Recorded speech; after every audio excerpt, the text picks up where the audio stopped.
Então, finalizando os últimos ajustes, vale lembrar aqueles que estiverem utilizando os celulares, fiquem com o carregador do celular a postos para evitar qualquer tipo de queda de bateria e também com o fone de ouvido, se possível, para evitarmos barulhos no local. Bem como pedimos que deixem seus celulares no modo silencioso para evitarmos chamadas ao longo do evento. Pedimos a autorização da doutora Adriana para iniciar a gravação. Pois não, por favor. Obrigada. Muito bem. Nosso cerimonial vai iniciar a gravação.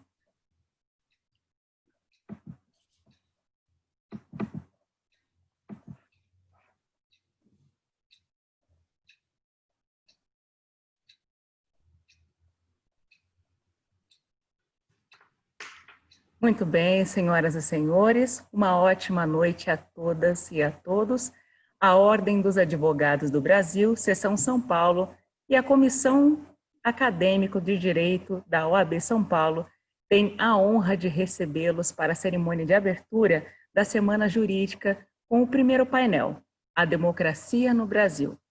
Destacamos e agradecemos a presença das autoridades e personalidades que compõem a nossa mesa diretora virtual. O Dr. Caio Augusto Silva dos Santos, presidente da Ordem dos Advogados do Brasil, Seção São Paulo. Dr. Luiz Ricardo Vasques Davanzo, presidente da Caixa de Assistência dos Advogados de São Paulo, a CAASP. Excelentíssima Senhora Doutora Carmen Lúcia Antunes Rocha, ministra do Supremo Tribunal Federal. Dr. Aislan de Quiroga Trigo, secretário-geral da Ordem dos Advogados do Brasil, Seção São Paulo. Dr. Tayon Sofner Berlanga, conselheiro estadual da OAB São Paulo e presidente da Comissão de Ensino Jurídico da OAB São Paulo. Doutora Letícia de Oliveira Catani Ferreira, vice-diretora da Escola Superior de Advocacia de São Paulo, a ESA, e conselheiro estadual da OAB São Paulo. Também conosco o doutor Rodrigo Souza Siqueira Júnior, secretário-geral da Federação Nacional dos Estudantes de Direito, FENED. A doutora Estefânia Maria de Queiroz Barbosa, professora de Direito Constitucional da Universidade Federal do Paraná, também docente do mestrado de Direito na Uninter e membro do Grupo de Estudos da Constituição, SECONS. Conosco também a doutora Adriana Cecílio Marco dos Santos, presidente da Comissão do Acadêmico de Direito da OAB São Paulo. Dr. Jonathan Souza Guimarães, secretário-geral da Comissão do Acadêmico de Direito da OAB São Paulo. E, por fim, a doutora Daniele Stephanie Gomes Trader, membro colaborador da Comissão do Acadêmico de Direito de São Paulo. Registramos os agradecimentos aos apoiadores dessa Semana Jurídica com temas tão importantes, que tivemos a confiança de 19 faculdades de Direito, 24 comissões da OAB São Paulo, 47 subseções da OAB São Paulo, a Caixa de Assistência dos Advogados de São Paulo, CAASP, Federação Nacional dos Estudantes de Direito, FENED, e do Grupo de Estudos da Constituição, SECONS. Agradecemos ainda a todos os presidentes de comissões, presidentes de subseções da OAB São Paulo, conselheiros federais e estaduais da OAB presentes neste evento. Senhoras e senhores, convidamos para a palavra de abertura o Dr. Caio Augusto Silva dos Santos, presidente da OAB São Paulo. Desejando boa noite a todas as advogadas e advogados, aos acadêmicos em direito, e a todas as autoridades que nos prestigiam com suas presenças nesta ocasião, quero me permitir, pedindo licença a todos os gestores de ordem que nos acompanham nesta ocasião, para cumprimentar de início a ministra Carmen Lúcia, para destacar a alegria da nossa seccional da OAB São Paulo em poder receber esta grande autoridade do direito, não só do nosso país, mas de todo o mundo, a nos prestigiar, justamente na semana em que se comemora, no dia que se antecede o Dia do Advogado, dia 11, para destacar, ministra Carmen Lúcia, a satisfação que temos sempre de receber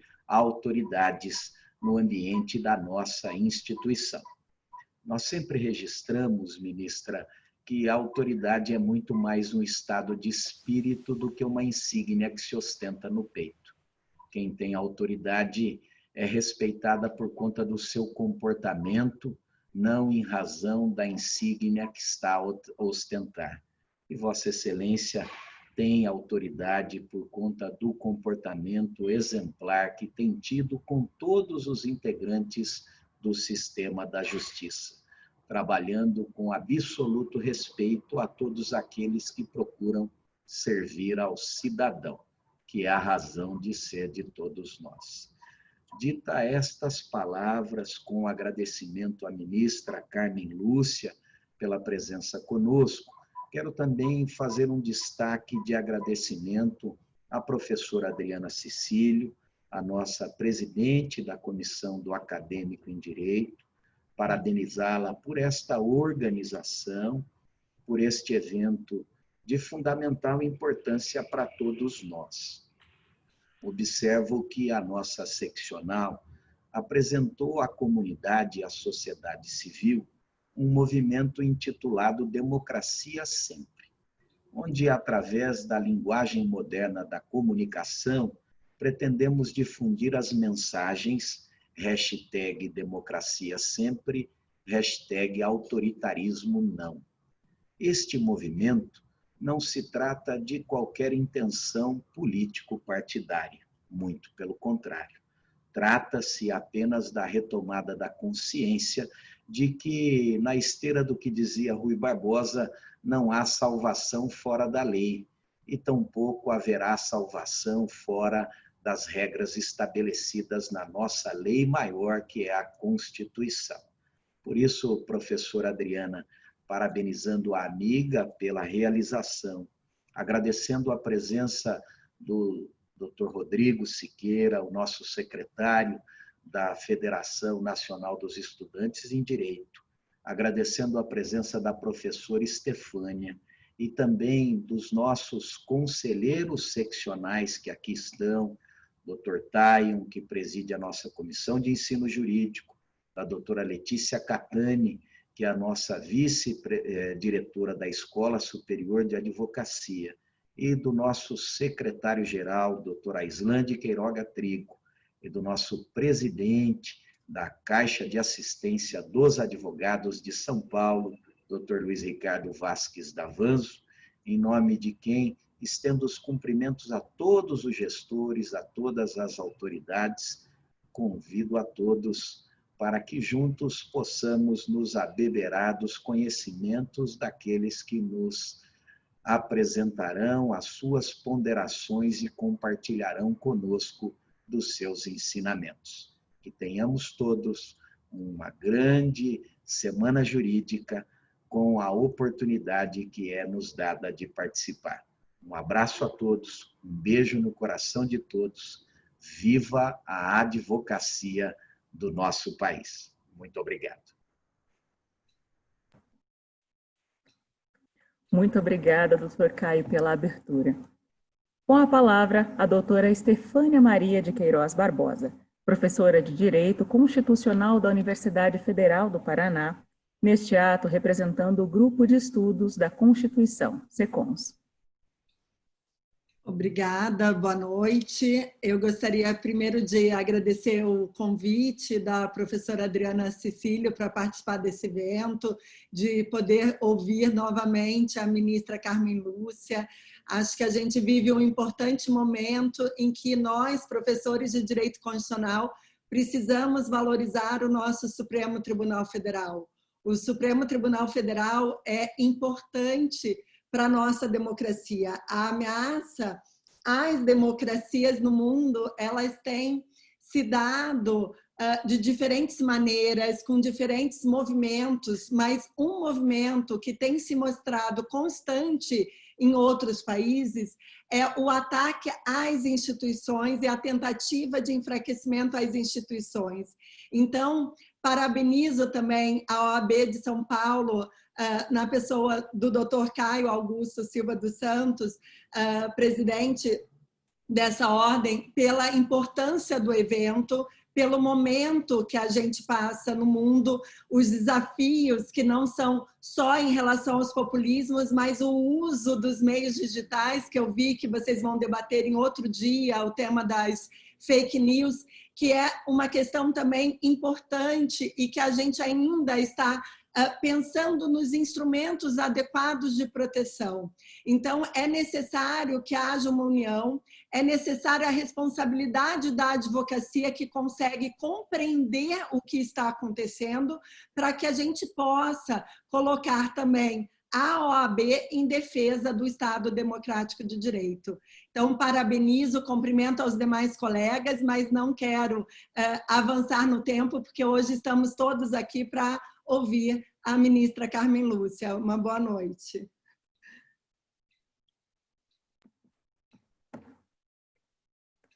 Uma boa noite, doutora Estefânia, muito obrigada. E anunciamos a palavra da doutora Adriana Cecílio Marco dos Santos, presidente da Comissão do Acadêmico de Direito da OAB. Boa noite a todas e todos. Quero pedir desculpas desde já, porque eu estou muito nervosa. É um momento muito importante e muito especial para mim. Então, quero agradecer a presença de todos aqui e, de pronto, agradecer imensamente à ministra Carmen Lúcia por ter aceitado o nosso convite. É uma honra enorme recebê-la aqui e é muito significativo para nós que seja Vossa Excelência a abrir essa semana jurídica, que tem um caminho pela frente, que vai tratar sobre temas que são tão importantes e tão caros, e tão atuais, e tão necessários. E Vossa Excelência carrega em si uma série de representatividades, a força da mulher dentro dos espaços de poder, que é um assunto que precisa ser debatido sempre, porque não existe democracia sem a presença das mulheres nos espaços, que sejam ouvidas, que sejam vistas, e a partir da sua presença, ministra Carmen, todas nós, mulheres, nos vemos nesse espaço de poder. Então, eu quero agradecer imensamente, dizer que é muito importante para nós a sua presença aqui na noite de hoje.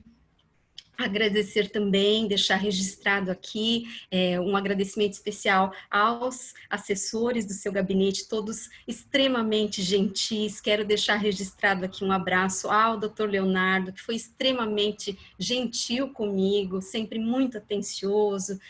Enfim, quero realmente que a doutora encaminhe um abraço a ele, que foi extremamente gentil. Muito obrigada. Saúdo também os demais membros da mesa, em nome dos nossos convidados, a doutora Estefânia Barbosa e o doutor Rodrigo, agradecendo muito o apoio, muito significativo, o apoio do SECONS, foi determinante para o sucesso desse evento. Agradeço, um grupo de estudos que é uma referência, faz um trabalho magnífico e que realmente é muito importante que nós tenhamos recebido o apoio de vocês e, de igual maneira, da Federação Nacional dos Estudantes, um parceiro extremamente importante para a Comissão do Acadêmico de Direito. E, é claro, agradecer à nossa diretoria da OAB de São Paulo, na pessoa do meu presidente, do nosso presidente, Dr. Caio Augusto Silva dos Santos, dizer que todo esse trabalho é realizado com tanto carinho e com tanta dedicação, porque essa gestão merece. Essa gestão, eu comentei até em um dos e-mails que eu encaminhei para o gabinete da ministra Carmen Lúcia, essa é uma gestão de muitas primeiras vezes.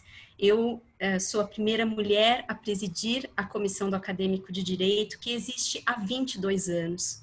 É a primeira vez que mais de 50% das comissões da nossa OAB é presidida por mulheres. Então, o nosso presidente, ministra Carmen, ele não se apresenta dessa forma, e talvez ele nem saiba, mas ele é um feminista, ele é um homem feminista. porque o feminismo não é um discurso, o feminismo é uma prática, o feminismo é aquilo que você faz quando você está em um espaço de poder e você pode verdadeiramente dizer às mulheres, esse espaço também é seu. E é isso que ele faz com todas nós.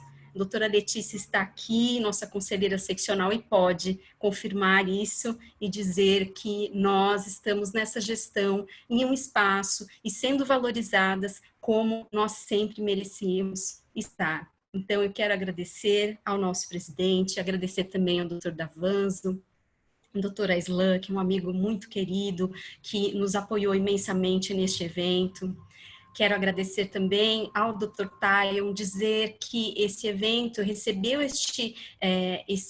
a honra de ter o apoio de 19 faculdades de Direito, graças a um trabalho feito em parceria com a Comissão de Ensino Jurídico. O Dr. Tayon é presidente dessa comissão e trabalhou conosco em parceria. Nós temos mais de 5.000 inscrições para esse evento, então realmente é um trabalho muito bonito feito em parceria entre essas duas comissões. Em nome do Dr. Tayon, que é um grande professor também, quero cumprimentar todos os professores e professoras e coordenadores de direito que nos auxiliaram na divulgação desse evento e que com isso nós conseguimos alcançar essa marca tão expressiva de participação passiva entre os acadêmicos.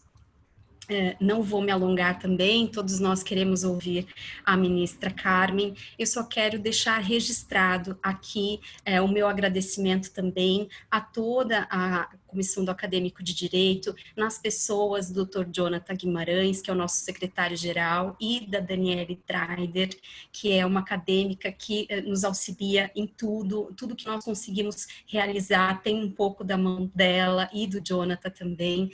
Então, tudo que nós vamos viver ao longo desses dias é graças ao trabalho dedicado e competente dessa equipe maravilhosa que eu tenho a sorte e a felicidade de poder trabalhar em companhia deles. Eu agradeço muito a vocês e a todos os demais membros da nossa comissão do acadêmico. Bem, eu já me encaminho ao final para dizer que falar sobre democracia é extremamente importante, principalmente nesse momento que nós estamos vivendo, um momento tão sensível da nossa história, e que a gente precisa realmente refletir sobre a necessidade da participação popular, do engajamento das pessoas, que elas se sintam realmente pertencentes ao espaço político, e momentos como esse são momentos em que a gente consegue fazer esse convite para que as pessoas participem e se sintam parte da democracia. E aí, como eu já disse no início, ministra Carmen, o convite feito à Vossa Excelência tem uma carga de significado muito potente para nós, porque ao longo dessa semana nós vamos conversar sobre coisas que têm uma ligação direta com a sua história e com tudo que a ministra representa. A ministra, como professora de Direito Constitucional, traz em si essa força da academia, que é o que a gente vai conversar sobre isso, para tentar debelar essa desinformação que muitas vezes é escolhida. Então, a gente vai conversar ao longo dessa semana e trazer essas informações, buscando produzir nas pessoas que estarão conosco esse efeito que leve as pessoas a pensarem, a refletirem e participarem mais dos nossos espaços democráticos. Finalizo a minha fala pedindo que a ministra receba o nosso afetuoso abraço e o nosso sincero agradecimento por estar conosco aqui e por nos dar a honra de poder ouvi-la e aprender com Vossa Excelência. Muito obrigada.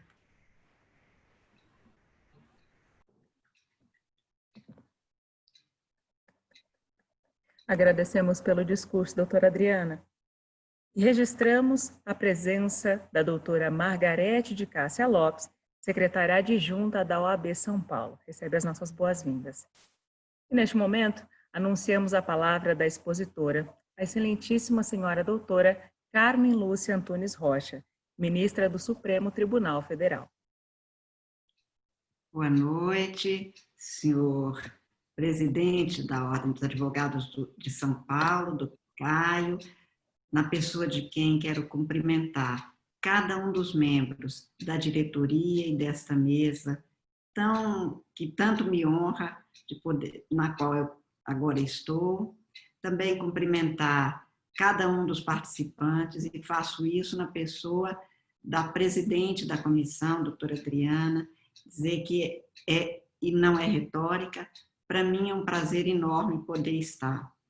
Na sexta-feira, no encontro do Conselho Federal da Ordem dos Advogados, o presidente nacional da OAB dizia que todas as vezes que me passa a palavra, ele acha que está passando a uma quase advogada, tanto que eu gosto da OAB, porque vivi ainda a maior parte da minha vida como advogada nos quadros da OAB. Primeiro como estudante, depois nos meus 30 anos de advocacia, e claro que é a casa para onde eu voltarei quando chegar o momento de retomar o meu caminho.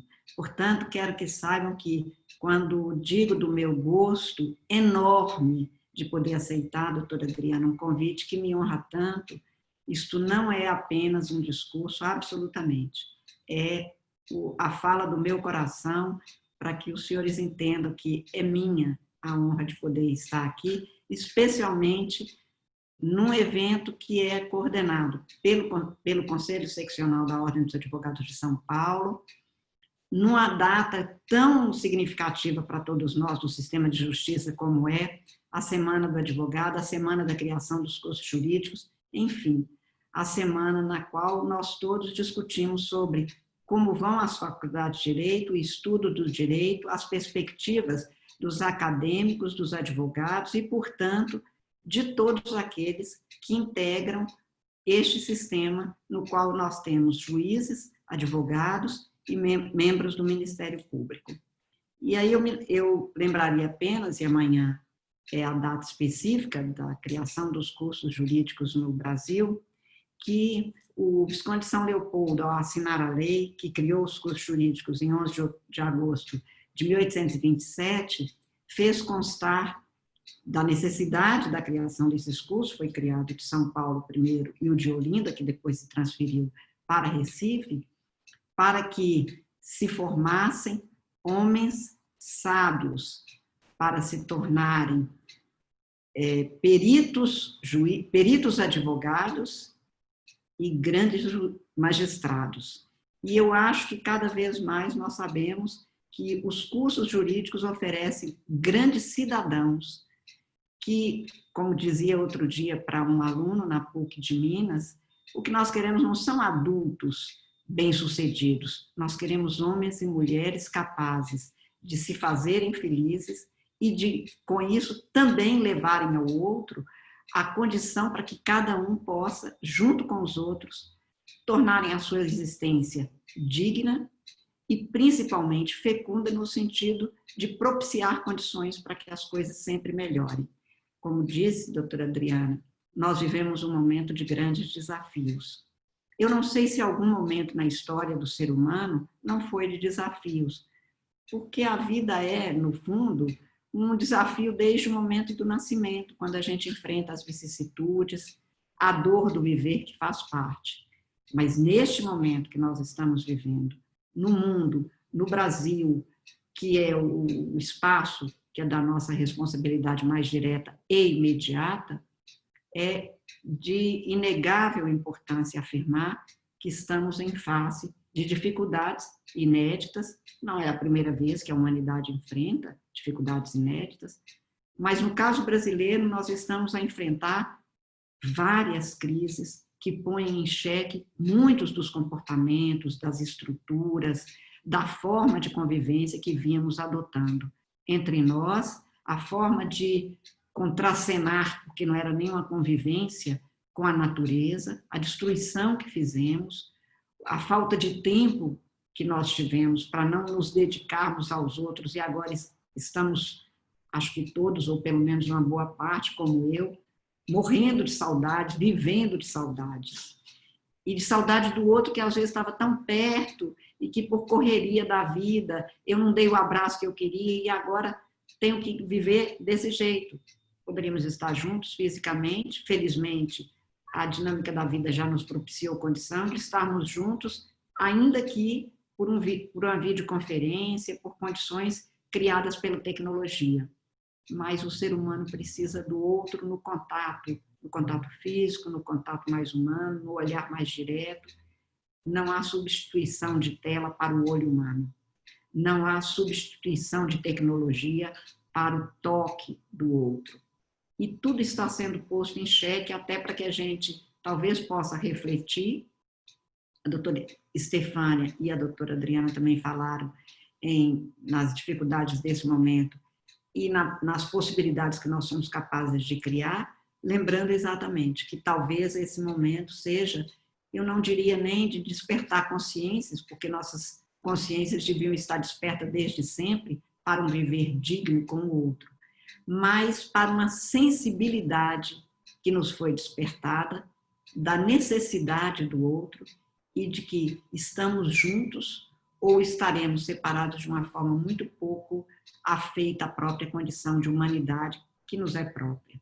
Portanto, eu fico extremamente, não apenas honrada, mas agradecida por um convite como esse, presidente Caio, porque ele me dá a oportunidade, e quero ver se assisto até a outros painéis, porque amanhã, pelo feriado dos cursos jurídicos, talvez tenha alguma possibilidade para aprender e ouvir todos os desafios que são postos e sobre os quais somos, pelo menos em termos de sistema de justiça, obrigados a refletir e a encontrar respostas que sejam melhor para todas as pessoas que talvez não tenham essa mesma condição privilegiada que nós temos de nos encontrarmos e de refletirmos e de propormos ideias. Se não forem certas, serão substituídas.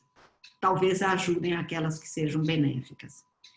E, portanto, discutir sobre democracia, falar de democracia e, principalmente, pensar quais são as dificuldades e as possibilidades da democracia, parece-me, neste momento, de extrema felicidade na colocação que foi feita do tema, mais ainda pela Comissão dos Acadêmicos de Direito. Eu sempre digo que eu só não aceito estar no meio dos estudantes, talvez porque seja do meu próprio coração ser um coração de estudante, como na música do Wagner Tiso, quando eu não tenho nenhuma condição. Qualquer condição, eu me sinto muito feliz de estar entre aqueles com quem eu posso aprender. E eu acho que o acadêmico me dá exatamente isso, uma comissão que cuida e que tem na mão a possibilidade de discutir e estar com o que é o presente e o futuro, que pode ser muito melhor do que este que nós estamos experimentando agora, merece todo o nosso respeito e é assim que eu vejo, portanto, a comissão, doutora Adriana. Eu gostaria de tecer as minhas observações em 3 itens. Gostaria de fazer algumas ponderações sobre a Constituição e democracia, como penso esta equação constitucional, democracia e cidadania e o sistema de justiça. Até por isso, estamos na Casa dos Advogados, cuidando daqueles que hoje tratam do sistema de justiça e com aqueles que vão ser os próximos, que são os acadêmicos de direito, que se tornarão, como em 1827 foi pretendido, se tornarem homens sábios, peritos advogados e grandes magistrados. Sobre a Constituição e a democracia, parece-me que, agora com quase 32 anos de vigência da Constituição Brasileira de 1822, não há dúvida que o cidadão brasileiro, como já sabia o cidadão de qualquer democracia do mundo, tem na Constituição o seu porto seguro de direitos, não apenas de direitos conquistados, mas da possibilidade de vir a conquistar novos direitos. Mas a Constituição se faz mais necessária para o brasileiro porque nós temos uma história que não é exatamente um modelo de história de respeito às constituições. Nós tivemos, desde 1824, constituições que, no seu texto, foram constituições muito bem formuladas, que serviram, claro, até de exemplo para o mundo. Nós temos uma dificuldade de aplicar as leis que temos, as constituições que temos. Não é por falta de boas leis elaboradas no Brasil que nós temos as dificuldades que temos. É por falta de uma educação cívica que garanta a cada um que o cumprimento da lei por ele é a garantia de que o outro também será obrigado a cumprir e que, portanto, viveremos num Estado constitucional, no qual direitos e garantias não são apenas formulações normativas, são formas de experimentar a vida com o outro de maneira ordenada, organizada e principalmente fazendo prevalecer uma compreensão de justiça que cada povo, em cada momento histórico, adota. Eu não tenho dúvida que as leis são mutáveis, obviamente, e as constituições também podem ser mudadas, se não nas suas normas, no seu sentido, o que se dá pela interpretação. Vide o exemplo da Constituição norte-americana. Entretanto, o que mais importante do que apenas ter o texto é garantir que, pela aplicação da Constituição, nós tenhamos o contexto sociopolítico garantidor do Estado constitucional. Aí nós teremos realmente uma experiência democrática no Estado e na sociedade. E por isso, a Constituição brasileira, ao ser promulgada no dia 5 de outubro de 1988, trouxe em seu artigo 1º que a República Federativa do Brasil constitui-se em Estado democrático de direito.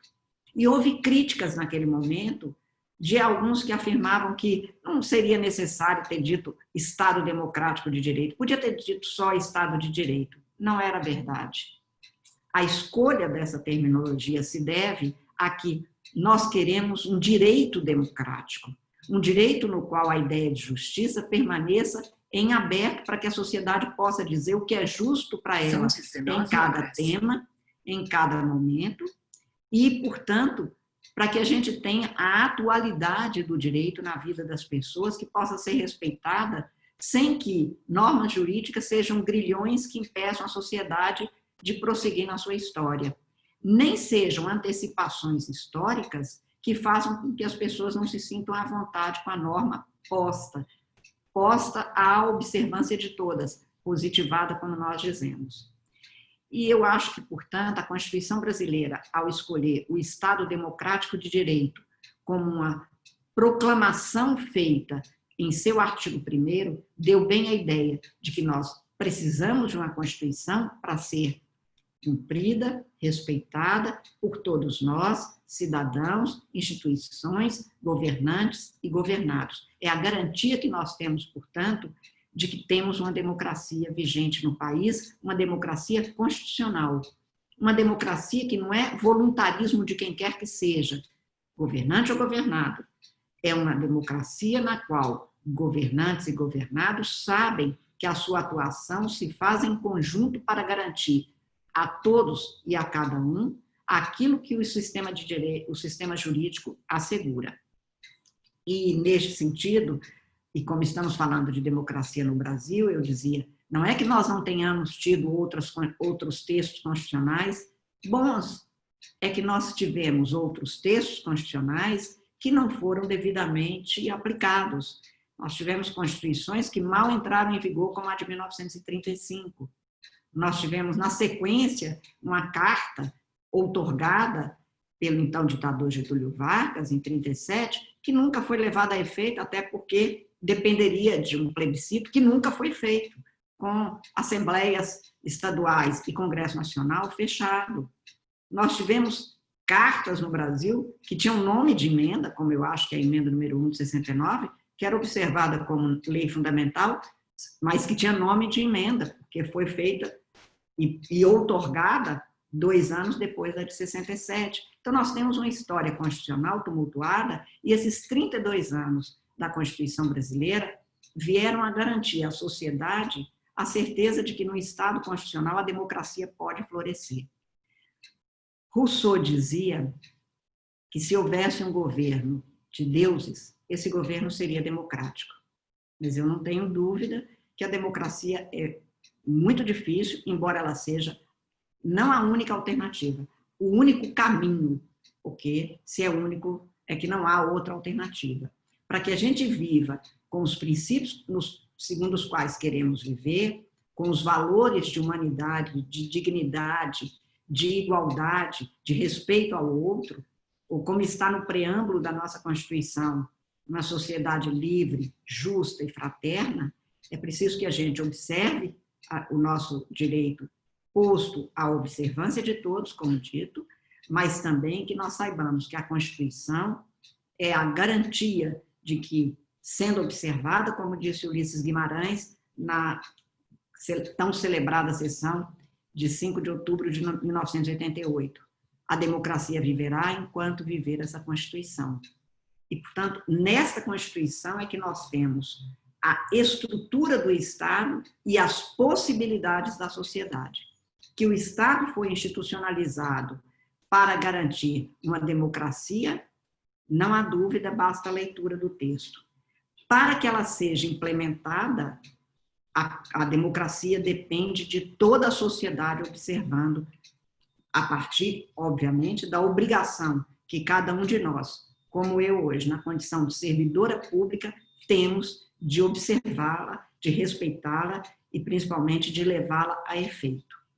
E, neste sentido, portanto, acho que temos, na andança histórica do Brasil, a chegada a 1988 como um momento extremamente importante para a experiência democrática brasileira. Mas foi afirmado aqui, pelas falas que precederam essas minhas ponderações, da dificuldade do momento que nós vivemos no mundo, por causa da crise sanitária, da pandemia, e no Brasil, pelas condições que estamos observando de outras crises, políticas, econômicas, financeiras, que levam, a meu ver, a, pelo menos, estado de, em grande parte, para um grande número de pessoas, de sofrimento social, porque a insegurança que se gera pela circunstância de termos um estado de crises com tantas circunstâncias de dificuldade, nenhuma dúvida, leva a uma situação que, não poucas vezes, chega a talvez permitir que alguns pensem em que a democracia o ajuda a viver. Por isso é que eu disse que a democracia não é a alternativa, é a única via, é o único caminho. Porque para problemas que a democracia possa não ter resolvido com eficiência até aqui, por exemplo, no caso brasileiro, só há realmente um remédio: mais democracia. Está faltando educação? Pois vamos oferecer mais educação, porque é o dever constitucional posto ao Estado e à sociedade. Não se consegue o tratamento de saúde para todas as pessoas em condições de dignidade igual, pois o que nós temos que fazer é ter e buscar mais convivência democrática e comprometimento democrático de todos nós cidadãos, nos termos que a Constituição afirma, de uma sociedade solidária. E o texto constitucional repete esses princípios para garantir que a democracia não seja apenas uma afirmação do seu artigo 1º, seja em toda ela uma construção do Estado, uma institucionalização no Estado e uma possibilitação de todos os cidadãos poderem contribuir para esta convivência democrática, para essa experiência democrática, para esta convivência que se faça com respeito aos princípios fundamentais. Essa Constituição, a meu ver, garante a democracia já no título 1. E tenho repetido que, se formos capazes, nós brasileiros, de dar cumprimento integral ao título 1 e ao título 2, que tem os direitos fundamentais, com toda certeza nós temos todas as possibilidades de sermos um modelo democrático em todos os lugares. O artigo 1º, o artigo 3º são exemplos de princípios democráticos erigidos como fundamento da República. Não há nenhum princípio mais importante no direito contemporâneo, não há nenhum princípio mais importante no direito constitucional contemporâneo, não há nenhum princípio mais importante do que no direito brasileiro contemporâneo do que o princípio da dignidade humana. E, no entanto, nós ainda conseguimos ver como nesta fase de pandemia, nesses últimos 5 meses, apenas para definir um período, tantas indignidades praticadas. Nós chegamos a este final de semana em dias de luto pelos 100 mil brasileiros que se foram e, a despeito de saber da gravidade do coronavírus, a despeito de saber que é uma doença para a qual a ciência ainda não tem solução, sabemos que as condições que foram postas ou que não foram oferecidas, principalmente, quanto à saúde, quanto à informação, que não chegou igual para todas as pessoas, quanto ao acesso à saúde, levaram ao número de mortes que poderia ter sido, pelo menos, minorada em grande parte. O luto que todos nós temos hoje, e acho que aí qualquer pessoa com um pingo de sensibilidade há de se sentir como eu me senti, com a amargura deste final de semana, pela circunstância de que nós temos uma Constituição democrática, instituições tão bem talhadas e que não deram conta de ser eficientes para evitar esta tragédia, que são 100 mil mortos, por conta de uma doença tão avassaladora. Neste quadro, portanto, tenho para mim que a Constituição precisa de ser aplicada pelo Estado como dever de que nenhum de nós, servidores públicos, pode se arredar, mas também que precisa de ser implementada como compromisso de cada um de nós, cidadãos brasileiros, que temos o dever humano de também levarmos adiante o cumprimento dessas normas constitucionais, desses princípios constitucionais e dos valores que informam esses princípios, da dignidade, da igualdade, exatamente porque sem isso não há liberdade humana possível de ser vista como um dado da realidade. E eu acho que é exatamente isso que a Constituição faz e que só a democracia assegura. A doutora Adriana fazia referência, uma bela referência, algo que só nos engrandece como Ordem dos Advogados, da circunstância de termos uma maioria hoje, ou pelo menos quase igualdade de mulheres comparecendo, participando e trabalhando na Ordem dos Advogados. Nenhuma de nós, mulheres, quer um estado de mulheres, uma sociedade de predomínio de homens ou de mulheres. Queremos igualdade como está na Constituição. Homens e mulheres são iguais em direitos e deveres nos termos dessa Constituição. Queremos exatamente poder participar, e nem sempre a participação é um bônus, muitas vezes ela é um ônus. E falo de cátedra neste assunto, porque o exercício de alguns cargos públicos não é tão fácil quanto se imagina ao olhar de longe. Mas o que nós sabemos é que somos todos nós comprometidos com o melhor que possa ser oferecido para que a sociedade também se aperfeiçoe e cheguemos a ter melhores condições para os que vierem depois de nós. E as condições, por exemplo, que nesses últimos 5 meses mostram de uma sociedade que ainda não cumpriu integralmente os princípios constitucionais, é o aumento de quase 40% de violência contra a mulher no ambiente doméstico, o que é algo disparatado completamente. O Conselho Nacional de Justiça teve de criar, juntamente com outras instituições, mesmo com a atuação da sociedade civil, um programa para que as mulheres agredidas em casa, e que não podem hoje nem sair para notificar o que está se passando, porque o agressor está lá dentro e pode agredi-la mais, nem deixar de fazer algo que senão pode ser levado à morte.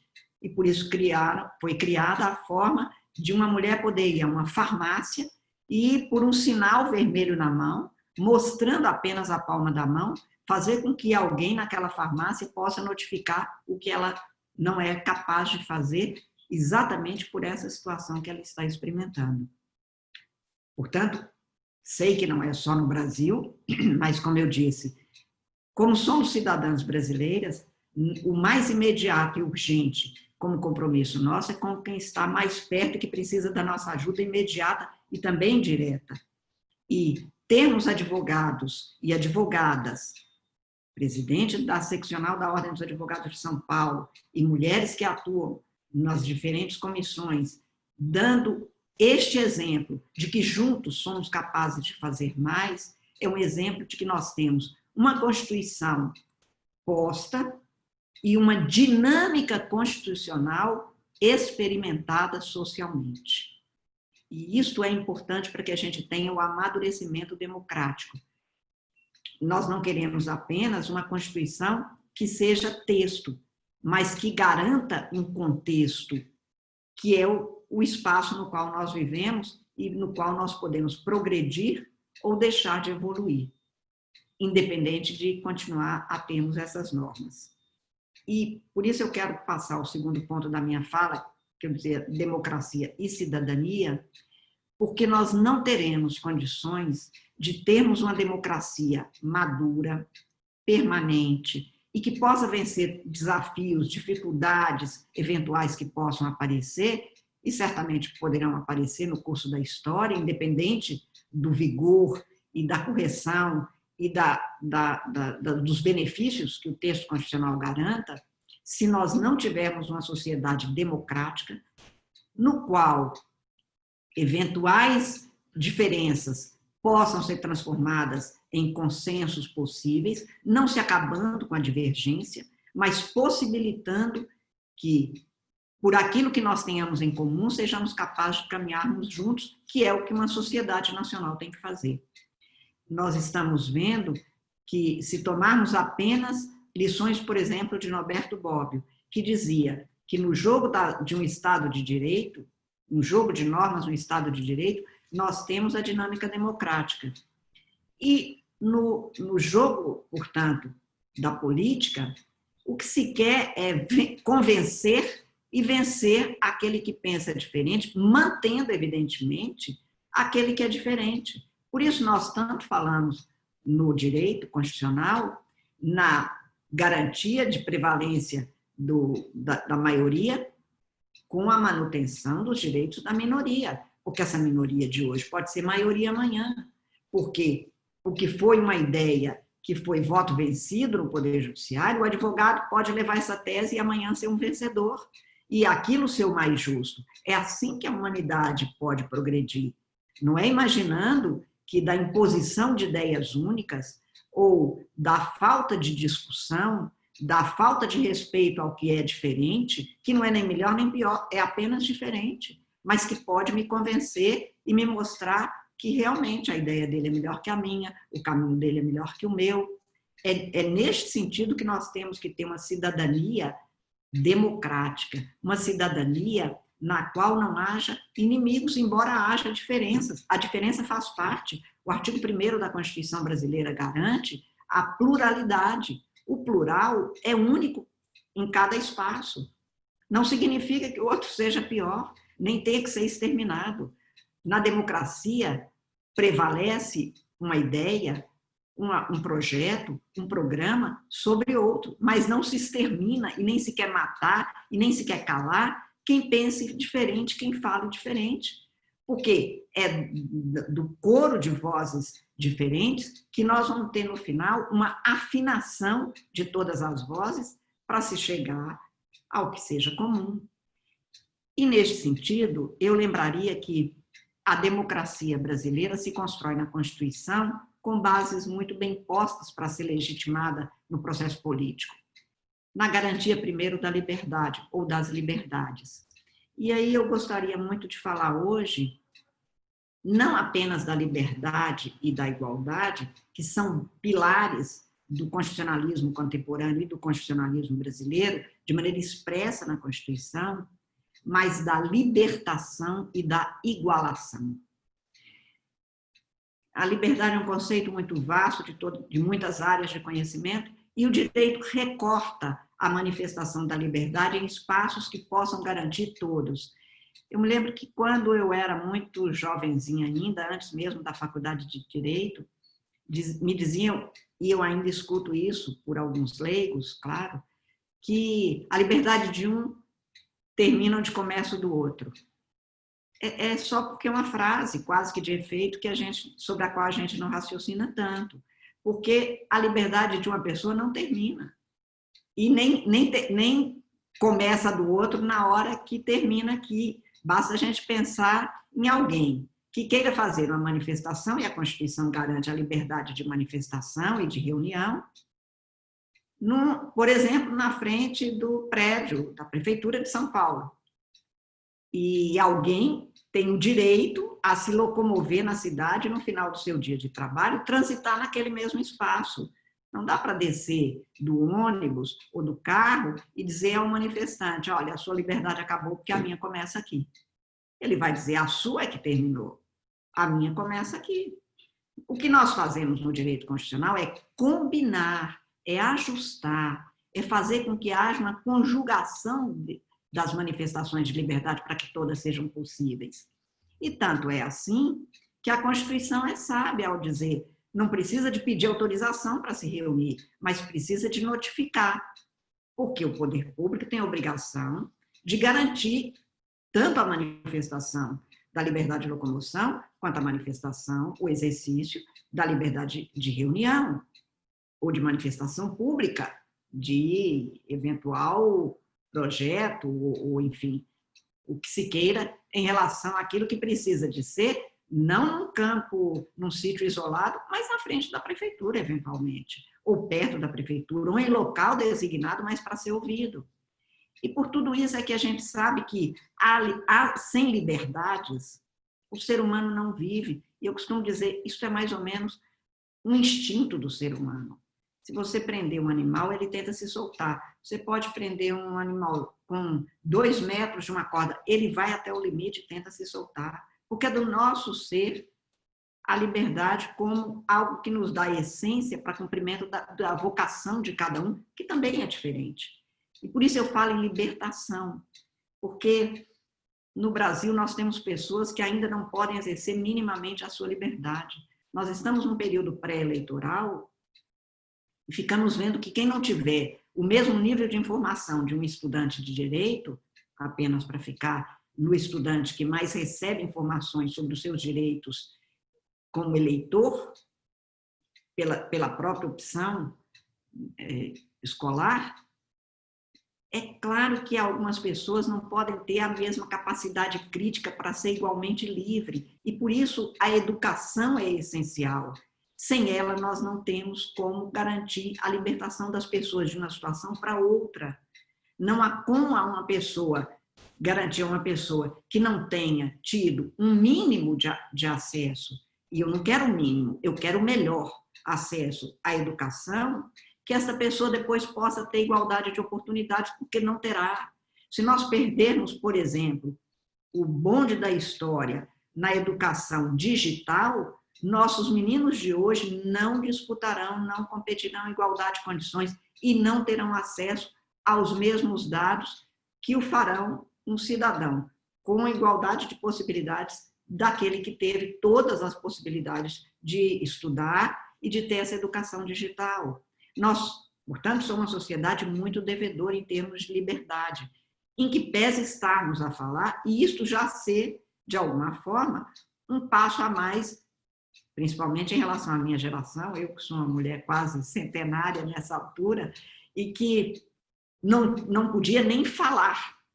Estamos falando, mas falar não é o suficiente, não é o bastante, é preciso que a gente atue para garantir, então, que outros venham com mais condições de se libertarem de condições precárias, de falta de educação, de falta de acesso à saúde, de falta de acesso a saneamento básico, de falta de informação suficiente para fazer suas próprias escolhas na vida.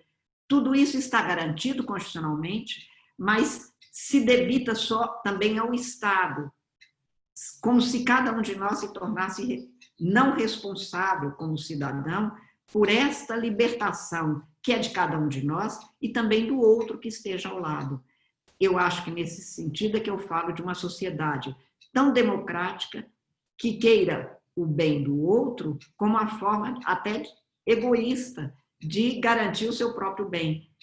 O meu pai era um homem sábio na minha compreensão e no meu coração e na minha cabeça, porque ele dizia: ou vai dar certo para todo mundo, ou nunca vai dar certo para ninguém. Quem tem a ilusão de que é uma ilha no Brasil, que se para ele der certo, seus filhos derem certo, está tudo bem, ele se descompromete, essa pessoa está errada.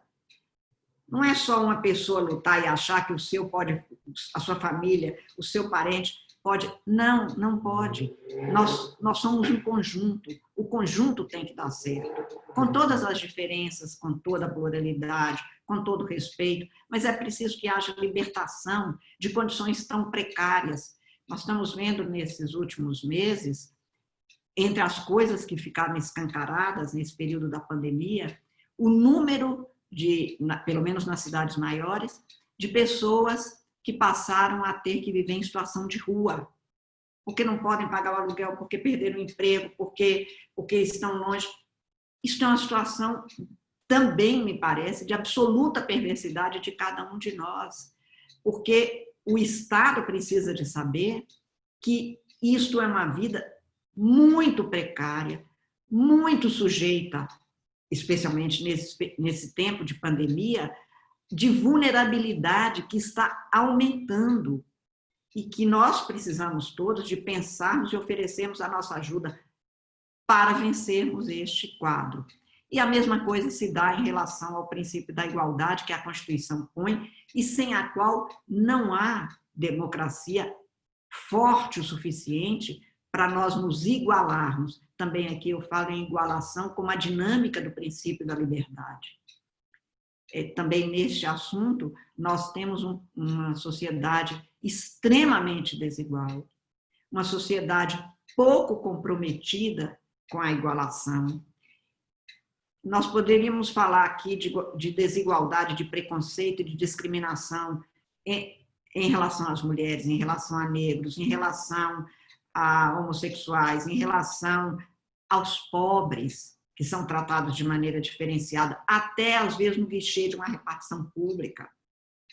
E no caso nosso das mulheres, nós podemos dizer que o princípio mais vezes repetido no texto da Constituição brasileira é o princípio da igualdade, porque o Constituinte encontrou como o pior problema a ser enfrentado da desigualdade que nós temos no Brasil, com base no preconceito.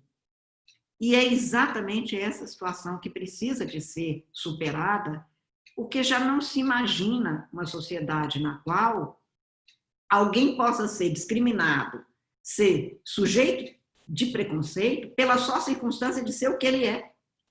Quando a presidente Dilma promulgou a lei da agravante do homicídio, que é o chamado feminicídio, quando a mulher é assassinada pela sua condição de mulher, ela dizia isso. A mulher é a única pessoa que é assassinada pela só condição de ser o que ela é. O outro se acha tão forte, tão poderoso, que trata literalmente como objeto. Que não gostou, ele quebra. Ele destrói. Fisicamente, nós estamos dizendo. E isso que eu lembrava há pouco, desta violência que tem aumentado contra a mulher, e que é outra pandemia que nós temos também no mundo, e com repercussões graves no Brasil, o tanto que aumentou nos últimos tempos o preconceito que até tinha, de alguma forma, não porque tivesse reduzido internamente nas pessoas, mas talvez tivesse reduzido o espaço de manifestação possível e aceitável, o tipo de brincadeira que era feito. Não, mulher não é toda mulher que gosta de apanhar, só as normais. O tipo de tratamento que ainda é dado, pouco tempo nos lembrávamos, para uma advogada chegar a ter acesso, por exemplo, ao Instituto da Ordem do Instituto dos Advogados Brasileiros, ela precisou de entrar na década de 50 como estagiária, porque diziam não tinha mulher. Quando a primeira mulher chegou ao Supremo Tribunal Federal, ou um pouco antes, diziam não pode ir porque não tem nem banheiro para as mulheres. O tipo de desculpa e de discurso que é feito é sem sentido, sem fundamento, outro senão o preconceito, a não vontade, o não querer que haja uma igualação. Isso se dá conosco, mulheres, isso se dá, evidentemente, com o negro no Brasil, isso se dá com o pobre no Brasil, isso está se dando com os índios no Brasil, a quem devemos tanto na cultura, na alegria, na arte, em tudo que tem feito até para a preservação do meio ambiente, e continua havendo discriminação. A igualação, portanto, é como tornar efetivo e eficaz o princípio da igualdade por uma atuação estatal, que é obrigatória, como eu canso de repetir, e social, porque nós temos o descumprimento e o preconceito contra a mulher num concurso público. Lembrava há pouco tempo, num outro evento, que até a década de 80, nós não tínhamos praticamente, no estado de Minas Gerais, com certeza, e na maioria dos estados, nós não tínhamos uma mulher que fosse mãe solteira que pudesse entrar para a magistratura. Mas nunca nem se perguntou para o candidato, homem, se ele era pai solteiro. Então, o que nós estamos dando? Valorizando o homem? Não, desvalorizando. Significa que ele ser pai ou deixar de ser pai não tem a menor importância. Não, a presença de um pai na vida de uma pessoa, quando é um bom pai principalmente, no meu caso é isso, é muito importante como exemplo, como companheiro de tudo que conta, de história, como uma pessoa que na família exerce um papel importante, não é descartável. Portanto, esse preconceito, inclusive, não atuava só contra a mulher ao não se permitir que ela fosse, mas contra o próprio homem. Porque então a mulher não poderia porque tinha que cuidar do filho. O pai não tem? Não tem que ajudar na educação? Não tem também que comparecer? Não tem também que estar sempre presente e de dar esses exemplos e de ser um esteio da família junto com a mulher? Tudo isso faz com que a gente reflita sobre essa igualação. Nós temos no Brasil hoje uma ínfima representação feminina, por exemplo, no espaço político, os cargos eletivos. Basta dizer que, a despeito de, desde 96, nós temos uma lei que estabelece que qualquer um dos gêneros há de ter no mínimo 30% dos cargos, a maioria dos cargos não se completa, embora agora tenha se tornado mesmo obrigatório até para o registro da chapa, mas as mulheres cansam de reclamar. A gente se candidata, mas não os partidos cuja direção é de homens, não nos dão nem recursos financeiros, e por isso agora a Justiça Eleitoral determinou que os recursos têm que ser proporcionais na hora de se entregar, nos termos que a lei estabelece, nem dava espaço de televisão. E depois, quando elas não ganhavam, dizia, nem mulher vota em mulher. E isso é uma forma de, mais uma vez, fomentar o preconceito e justificar uma situação de desigualdade. E por isso eu lembro sempre que esta igualação vai se fazer por uma atuação do cidadão que se compromete, que se faz respeitar por querer que as pessoas sejam iguais. Hoje é com o outro, amanhã será com você. E no espaço público, estatal, até é mais fácil se verificar e de se questionar. E um advogado ganha facilmente quando se nota que houve, por exemplo, no concurso público, o preconceito como fator discriminatório e eliminatório de alguém, mulher, negro, homossexual, o que quer que seja. No espaço particular, não. A empresa não tem obrigação de fazer concurso.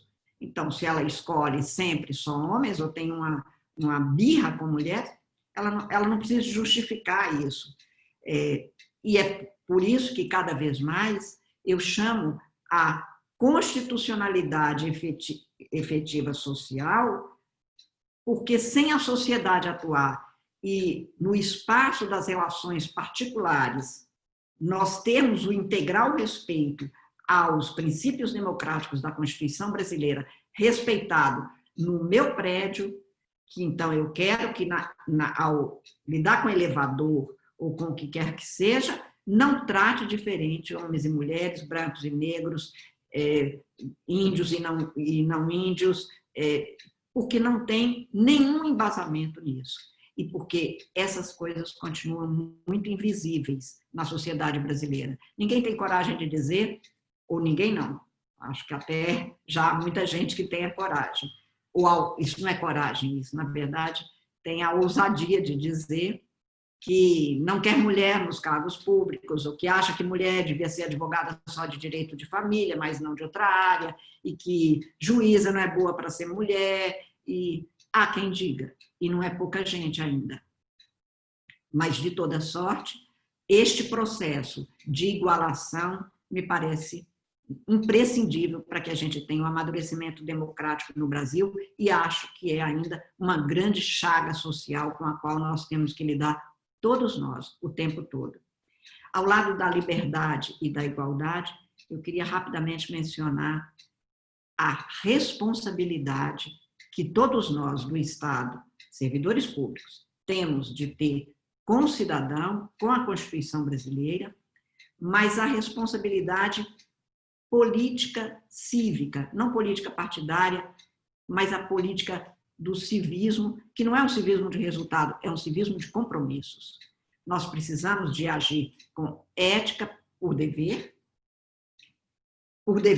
humano, por dever legal, e no nosso caso, acho que a responsabilidade do Estado é que vai impedir que se continue um quadro no qual não poucas vezes o Estado é o infrator, incluída aí no caso da falta de liberdade, mas principalmente na falta de atendimento pleno às exigências, às obrigações constitucionalmente impostas relativamente à igualdade de todos os cidadãos brasileiros, segundo os seus direitos constitucionalmente previstos.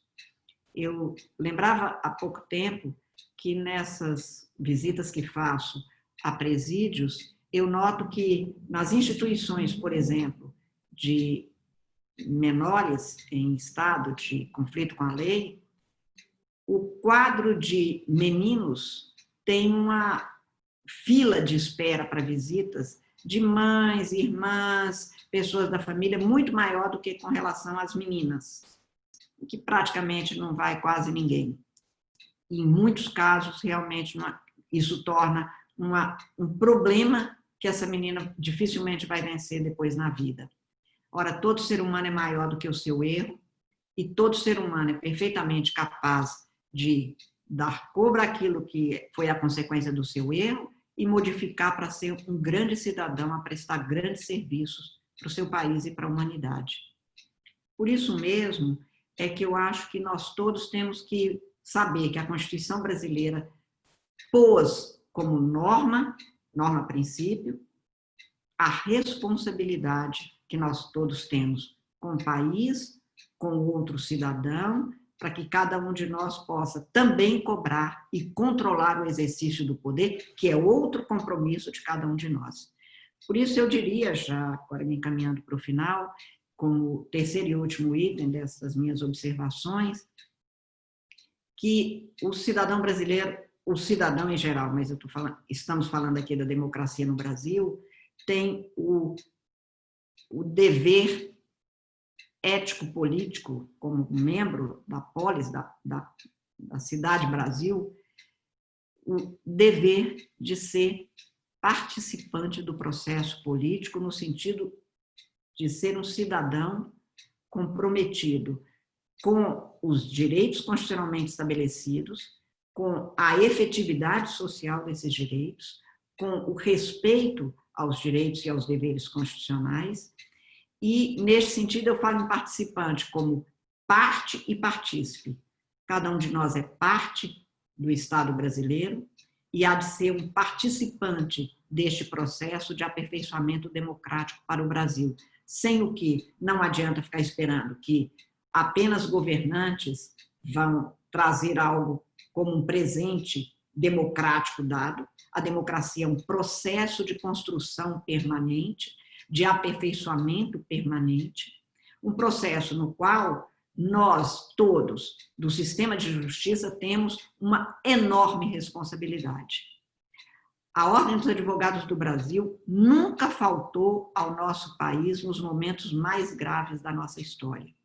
Ainda quando não havia a ordem, havia o Instituto da Ordem dos Advogados, desde a Casa de Montezuma. Os advogados brasileiros participaram sempre dos movimentos de avanços democráticos. Lutaram pela abolição da escravatura, lutaram antes pela independência do Brasil. Um dos motivos que levou à criação dos cursos jurídicos em 1827 foi porque, depois da independência, os nossos cidadãos, enfim, os brasileiros, teriam passado a ter um tratamento diferenciado para pior em Coimbra. O Brasil foi um dos estados que não teve universidades muito cedo, no período da colonização, como se sabe. O México teve desde 1558,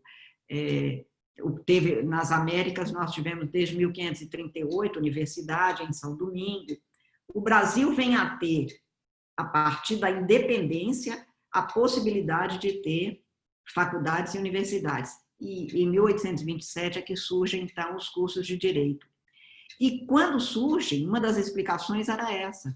O estudante de direito é sempre alguém que, sabendo dos seus direitos, vai à luta por eles e, portanto, ele incomoda, especialmente incomoda, o poder que não quer ser questionado, e o poder tem de ser questionado com respeito, da forma que ele mesmo também deve se manifestar perante os cidadãos, com respeito, com observância dos direitos de cada cidadão, mas a crítica faz parte do processo que leva ao aprimoramento.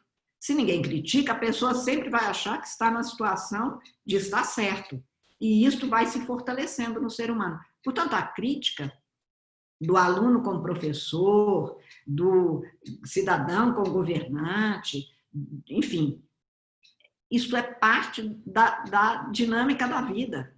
Eu canso de dizer que é sempre muito bom ter crianças em casa, porque como ele não tem nenhuma cerimônia, ele fala exatamente o que você está. Há poucos dias um me perguntou: Tia Carminha, você acha que você vai ficar ainda muito mais velha do que você está, ou você já está se acabando? É isso. Ele fala exatamente o que ele está vendo, o que ele acha, e eu tento provar. Não, eu já fui jovem. Mesmo? Sim, pode parecer incrível, mas é isso. O cidadão, ele fala coisas que o governante nem sempre quer ouvir, mas não se pergunta se quer ouvir, e não significa que ele não possa falar.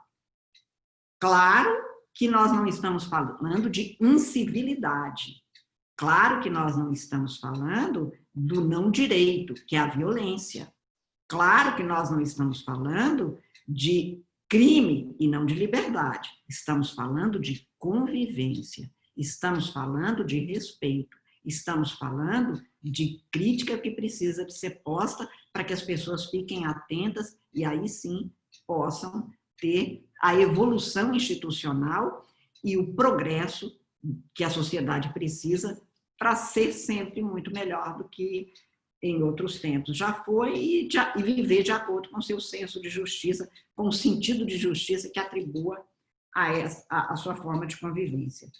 De toda sorte, tenho para mim que no Brasil nós temos muitas vicissitudes. Historicamente tivemos muitos problemas e eu sempre me lembro e tenho guardado uma prova de um aluno de muitas décadas, de muitos anos atrás, acho que umas 2 décadas ou mais atrás, em que eu mostrei na época para o ministro Seabra Fagundes, com quem eu me dava muito bem, e o menino cola e cola sem ouvir muito bem o que o colega ditou para ele, e eu perguntava sobre o princípio da separação de poderes.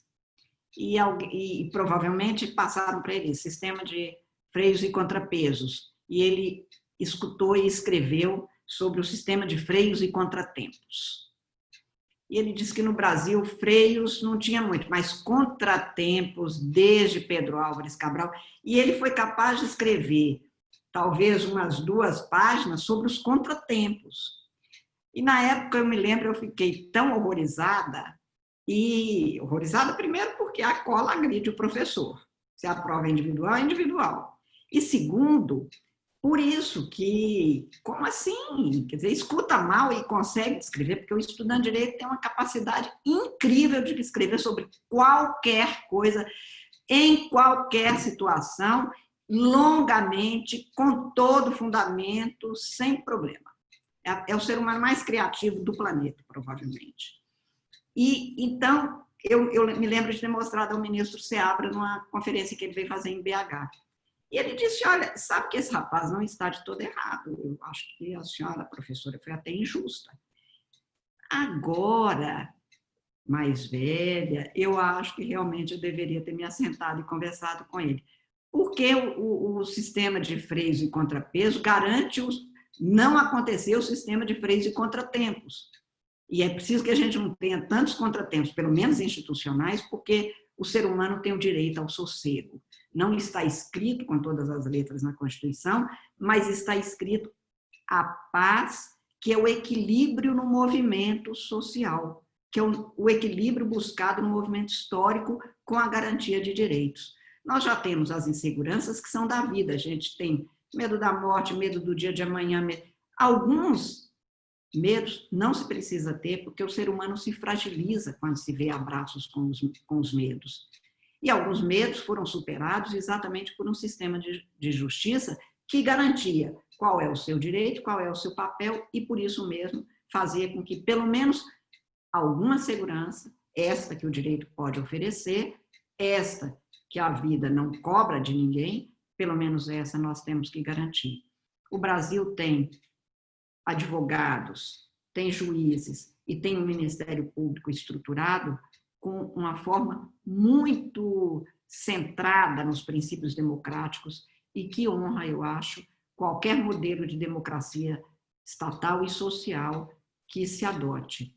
O que nós precisamos, portanto, é de garantir a efetividade jurídica da Constituição, mas também a efetividade social da Constituição. E que isto seja não apenas uma obrigação dos servidores públicos, dos governantes, mas um compromisso de todos os cidadãos, para que a gente tenha, no Brasil, uma democracia que não nos permita ter de conviver com contratempos, mas, principalmente, que nos dê a garantia de que aqueles direitos que nós conquistamos, nós estamos vendo ser implementados. Que não tenhamos dúvida que temos um sistema de justiça no qual os advogados atuam de maneira perita, como está posto desde a criação dos cursos jurídicos, como peritos, e homens sábios, como o Visconde de São Leopoldo dizia, que garantam magistrados que saibam realmente aplicar a ideia de justiça, segundo a lei, e peritos advogados que saibam fazer com que essa aplicação se dê. Não há possibilidade de se ter a jurisdição sem advogado, mas no Brasil nós temos advogados, foi citado no início Rui Barbosa, que continua sendo não apenas o nosso maior representante, mas um exemplo de inegável importância para qualquer sistema de justiça de qualquer lugar do mundo. E quem tem na sua história homens como Rui Barbosa, como Sobral Pinto, como Seabra Fagundes, só para citar pessoas do século, de mais de um século e meio, século passado todo, eles atuaram, Rui Barbosa no início, até o Seabra no final, não tem nenhum motivo para supor que nós não tenhamos um contingente de pessoas comprometidas com o direito e com a democracia que podem atuar. E eu sempre digo, 5 advogados dentro de uma sala mudam o mundo, porque são capazes de atuar com comprometimento e com uma força muito impressionante, que só quando a gente é advogado a gente é capaz de saber que é assim que se faz uma história democrática segundo o direito. Eu, mais uma vez, agradecendo, lembraria, já que este evento, doutora Adriana, da comissão, principalmente, é da Ordem dos Advogados, mas da comissão dos acadêmicos de direito, eu gostaria de lembrar, no final, de 2 passagens que me falam muito fundo.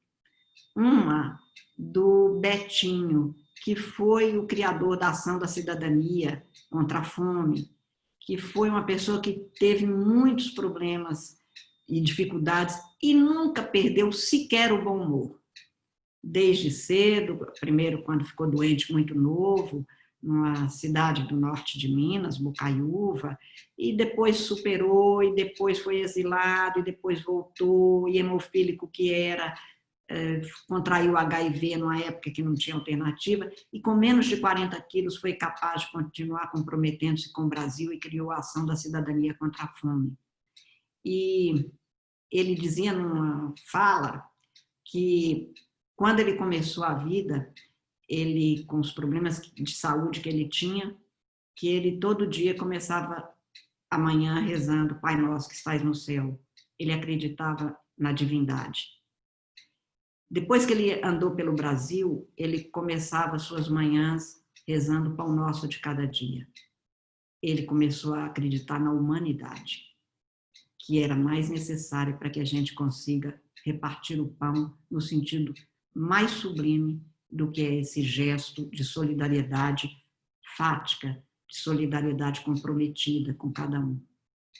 E para terminar, eu citaria, peço muitas desculpas por estar citando dois mineiros, mais um poeta mineiro, Emílio Moura, que ele escrevia cada manhã rápido no muro, riscava rápido, às vezes, do muro, a palavra improviso.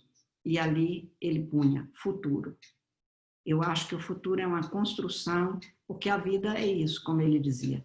A vida segue adiante. Portanto, nós precisamos todo dia enfrentar o desafio, que, como nas falas iniciais postas aqui, estamos experimentando de uma forma muito forte, muito vigorosa, colocando em xeque muita coisa que nós estávamos levando sem pensar muito, sem refletir sobre o certo e o errado, sobre outras possibilidades, mas eu acredito que nós somos capazes de seguir adiante com a melhoria e com a esperança, não de ficar esperando, mas de agir com coragem para ficar mudando o que precisa de ser mudado. E a democracia propicia isto, a libertação por uma igualação de situações das pessoas que nos propiciem a mudança para que o que vier adiante seja algo realmente muito melhor para todos os seres humanos. E eu tenho certeza que os estudantes de direito de hoje serão muito melhores juízes, advogados, promotores, do que as gerações que passaram, porque aprenderam exatamente o valor democrático no qual se contém a essência da humanidade. Muito obrigada mais uma vez por essa enorme honra de ter estado aqui com os senhores. A Ordem dos Advogados é um aconchego na minha vida. Muito obrigada.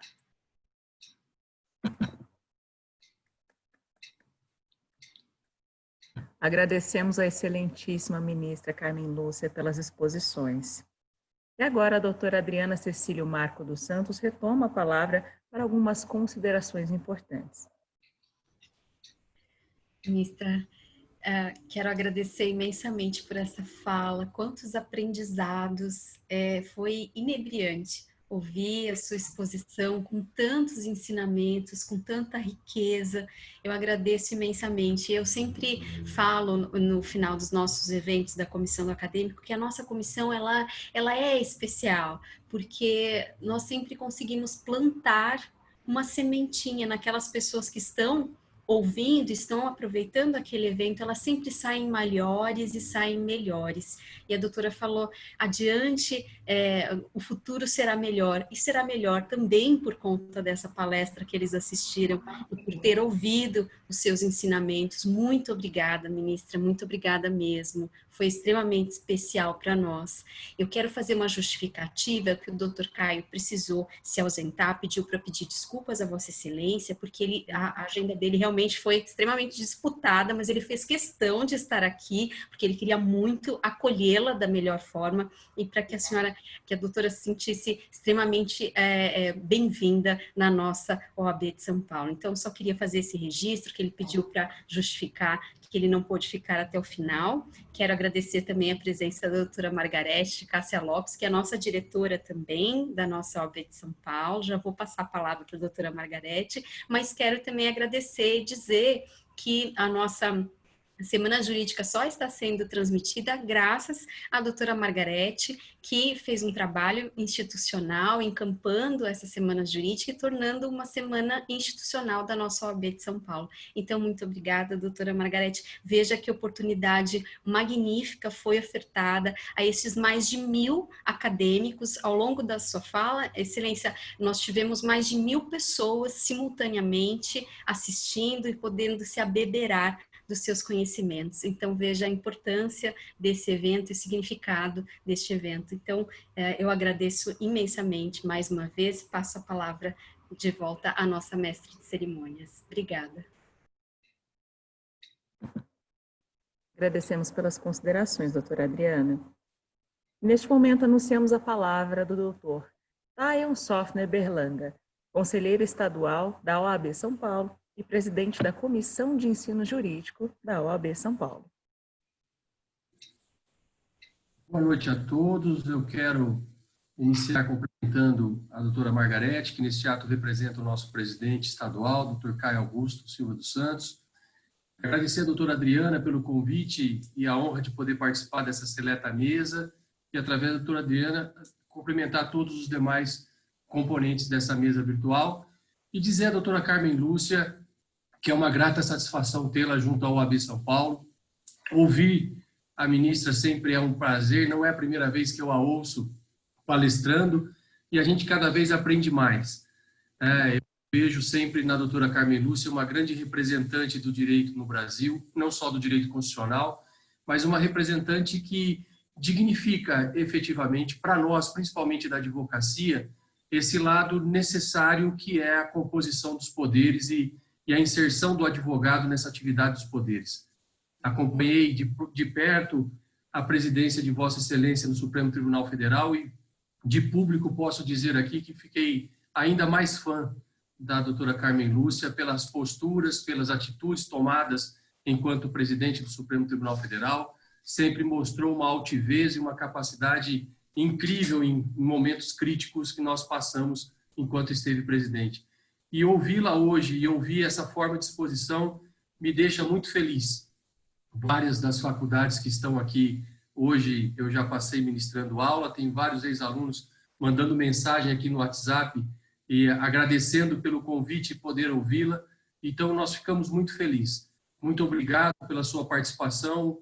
Volte sempre. Tenha certeza absoluta. A OAB São Paulo é a sua segunda casa, pode ter certeza disso. Muito obrigado mesmo de coração. Obrigado a todos. Muito obrigada, doutor Tayon. Neste momento, anunciamos a palavra à doutora Margarete de Cássia Lopes, secretária adjunta da OAB São Paulo. Boa noite a todos e a todas. É muito emocionante estar aqui, ministra Carmen Lúcia, por conta de sermos todos os seus admiradores, mas sermos admiradores não só do conhecimento, mas da sua vida, da sua história. E todos aqui, eu vejo professores, eu vejo pessoas preocupadas, sim, com o estudo, com o conhecimento. E acredito, ministra, que esse evento idealizado pela querida Adriana Cecílio, pela competente Adriana Cecílio, pelo querido Tayon Berlanga, que conta com o apoio aí do doutor Tayon em todas as instituições, Letícia Catani, nossa vice-presidente da Escola Superior da Advocacia, e a professora Estefânia, que gentilmente nos presenteia, né, vindo de outra seccional. Eu acredito que a sua palavra, que alinha tudo no evento, Adriana Cecílio, realmente é construção.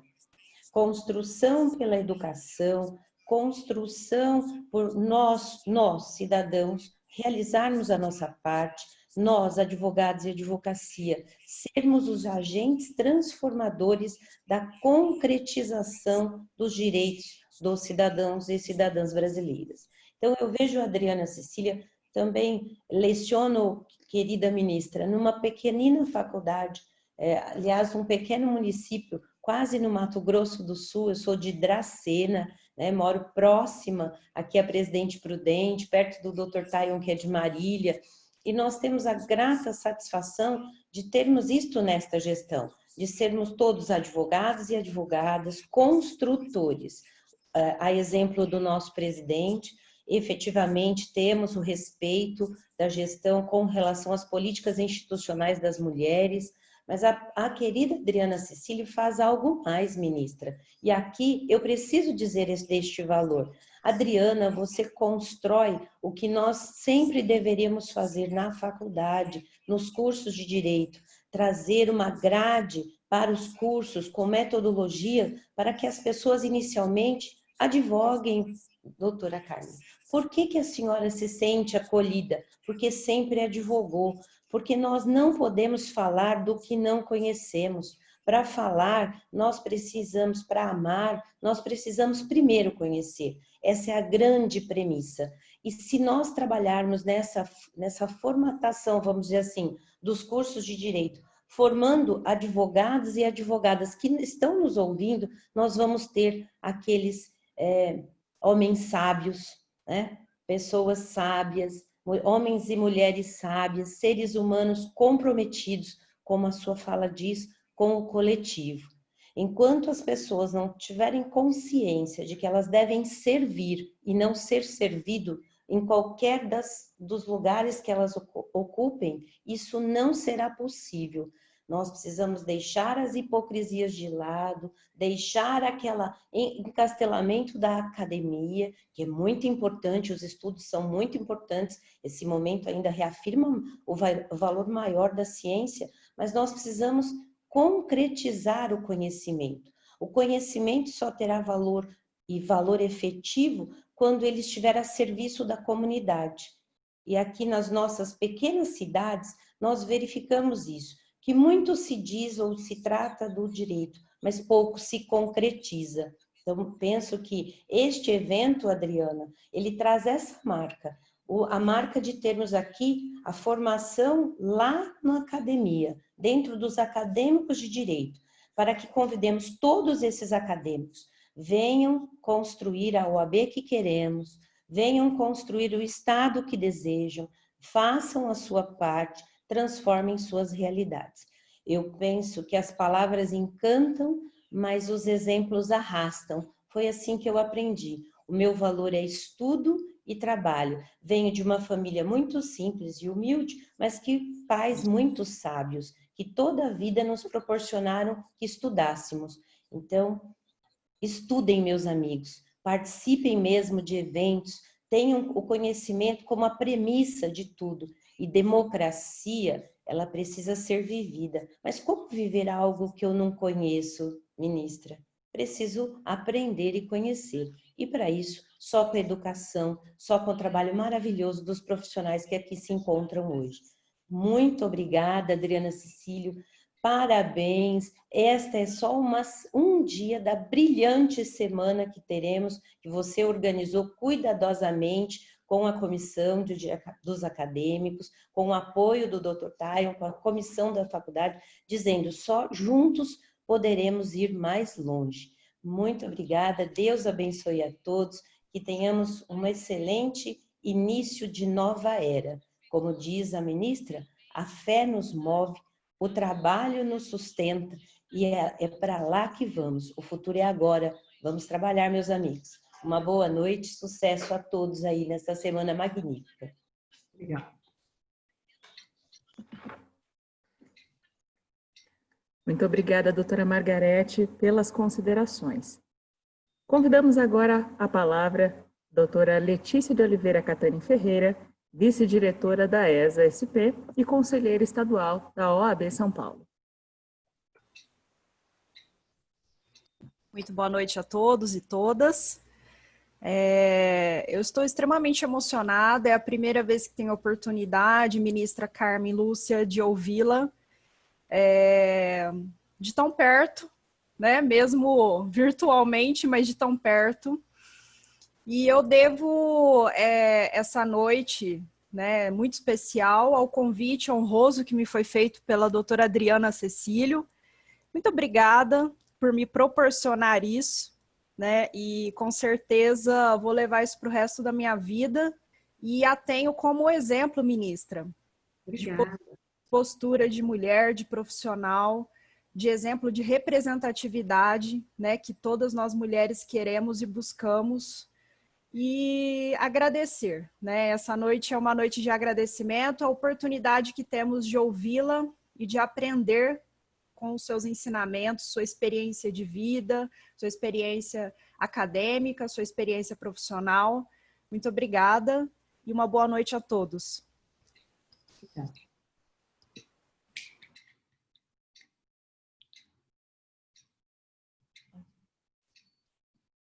Muito obrigada, doutora Letícia, pelas considerações. Com a palavra neste momento, o doutor Rodrigo Souza Siqueira Júnior, secretário-geral da Federação Nacional dos Estudantes de Direito, a FENED. Boa noite a todos. Queria começar me apresentando. Sou Rodrigo Souza Siqueira Júnior, atual secretário-geral da Federação Nacional dos Estudantes de Direito. Vou tentar falar um pouco alto aqui, porque tive a observação de que minha voz estava um pouco baixa ali no início e, se não conseguirem me ouvir, deve ser por conta disso. Começar parabenizando a organização desse espaço, desse importante espaço, pensado numa data muito especial, muito específica.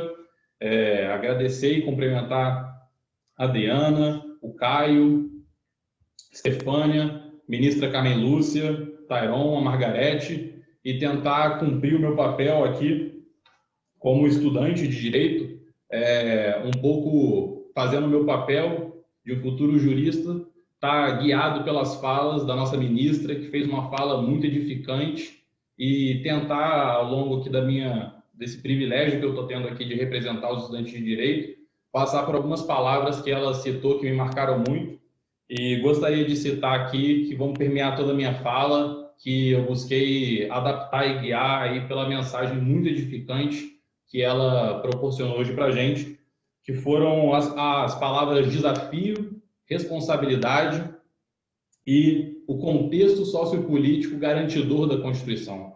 Achei 3 passagens, 3 conceitos que ela trabalhou muito bem. Esse desafio também podendo ser chamado como contratempo, né? Que ela mencionou com essa feliz história.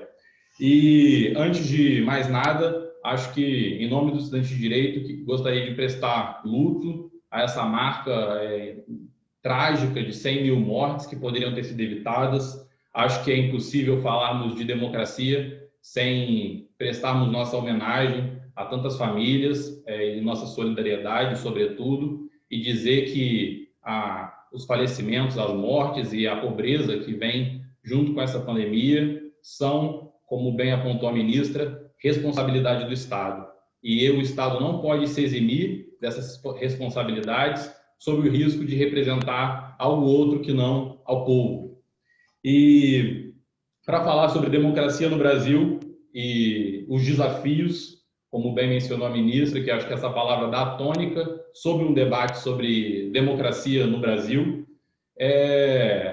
acho que é importante tentar contextualizar, na medida do possível, com o conhecimento que eu tenho aqui hoje para trazer, a crise da democracia no mundo, né? Sobretudo no Ocidente, onde é o regime generalizado. E a democracia no mundo, sobretudo após os anos 80, os estudiosos que estudam o tema versam sobre uma série de crises, né, que começam a constranger a democracia, da globalização, da digitalização, das redes sociais, que a princípio se acreditou que trariam também um contexto geral de democratização e que hoje vemos que há certas ressalvas sobre se isso é verdade ou não, o contexto das crises do Estado-nação e uma consequente crise da representação, do sistema representativo. E isso não é algo só do Brasil, observa-se isso ao longo do mundo e é um desafio que a sociedade terá de enfrentar para preservar suas instituições frente a tantos constrangimentos que estão impostos pelo nosso tempo. E então, descendo um pouco na escala analítica para o Brasil, um país que já possui um histórico muito difícil também, como foi muito bem pontuado pela ministra, no que tange a questão da democracia, das liberdades, sendo um país marcado pelo autoritarismo, pela escravidão. Acho que é preciso recolocar esses desafios globais e entender que eles aqui incidem com uma intensidade que demanda de nós muita atenção. O contexto atual da democracia brasileira, e falo enquanto estudante de direito, que está à frente de uma gestão que tem em seu nome a palavra democracia, a gestão que eu represento se chama Estudantes pela Democracia, porque entendemos que esse é o nosso papel hoje, acima de qualquer coisa. Vejo com muita preocupação o contexto da democracia brasileira, que é diariamente ameaçada por arroubos, por notícias que temos que demonstram que há um certo contexto de crise, de ruptura democrática que vem se repetindo, vazamentos como a questão dos dossiês de antifascistas, em que constam pessoas, quadros da sociedade brasileira como Paulo Sérgio Pinheiro, algo preocupante, e notas de ministros de Estado, de pessoas da mais alta importância, dizendo sobre consequências imprevisíveis pelo estrito cumprimento da lei. Então, enquanto estudante de Direito, tendo a consciência desse contexto global e do contexto brasileiro, vejo que se tratam, sim, de desafios e que devemos incidir sobre eles com responsabilidade. E, nesse sentido, afirmar minha plena solidariedade à ministra Carmen Lúcia, que ocupa hoje um cargo importante no Supremo Tribunal Federal, que é uma instituição que, nesse contexto de crise democrática, sofre ataques e que precisa que a sociedade brasileira defenda essa importante instituição que vem na esteira da Constituição de 88, que buscava superar o contexto autoritário, fortalecer o Poder Judiciário como garantidor da democracia. E acho que hoje, nessa crise pela qual passamos, eu, enquanto estudante de Direito, me sinto muito representado pelo Supremo Tribunal Federal, que vem atuando como deve atuar, afirmando o direito, afirmando as garantias, se afirmando enquanto instituição sem a qual não vamos conseguir superar os imensos desafios que se colocam à nossa frente. E acho que é impossível falar sobre o que estamos aqui a discutir, sobre democracia, sobre direito, sem discutir um pouco sobre história.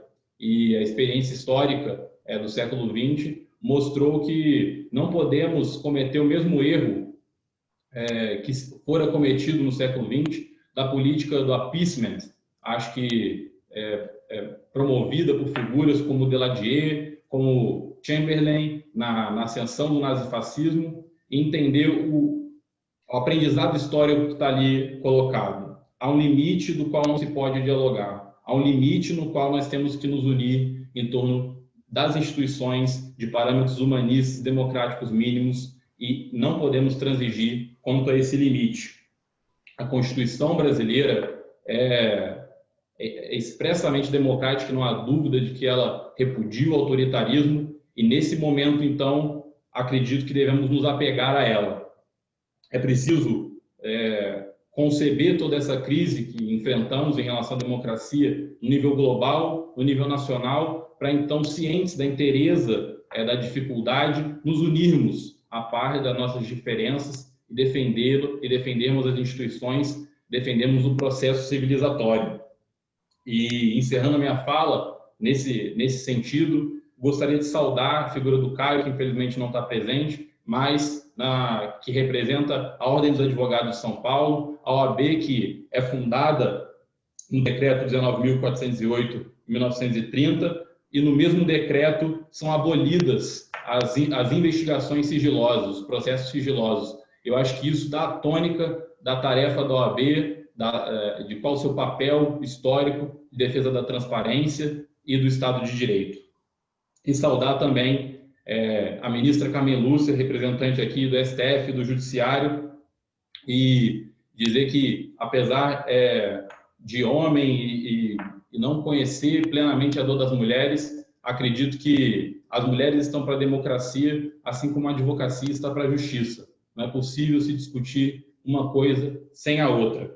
E dizer que eu fico muito feliz de estar aqui, me despeço com uma fala de um grande quadro, patrono, talvez, da advocacia combativa, do qual eu tenho muita admiração, que é o Sobral Pinto, e, em nome dos estudantes de Direito, dizer sua célebre frase, que, ao meu ver, dá um caminho e uma pista do que devemos fazer, do que devemos ser nesse momento, quando ele diz que a advocacia definitivamente não é profissão para covardes. Devemos ter coragem, nos unir em torno da defesa das instituições, do processo civilizatório, enfrentar essa marcha da insensatez, garantindo uma democracia que, como disse a ministra de forma excelente, é a única via, não há outra, e devemos ter muita clareza disso. Me despeço aqui, então, agradecendo fortemente, desejando uma boa noite a todos. Muito obrigado.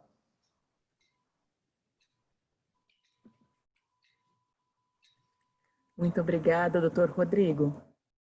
E agora, com a palavra para os agradecimentos finais, novamente a doutora Adriana Cecílio Marco dos Santos, presidente da Comissão do Acadêmico de Direito da OAB São Paulo. Muito obrigada, Luana, por ter me passado a palavra. Eu tinha pedido para passar a palavra para a Daniele, porque nós temos uma pergunta bem interessante no chat, mas eu não sei se a ministra teria tempo disponível para responder a pergunta do nosso chat. Não sei se a ministra tem um outro compromisso. Tem uma aula ainda hoje.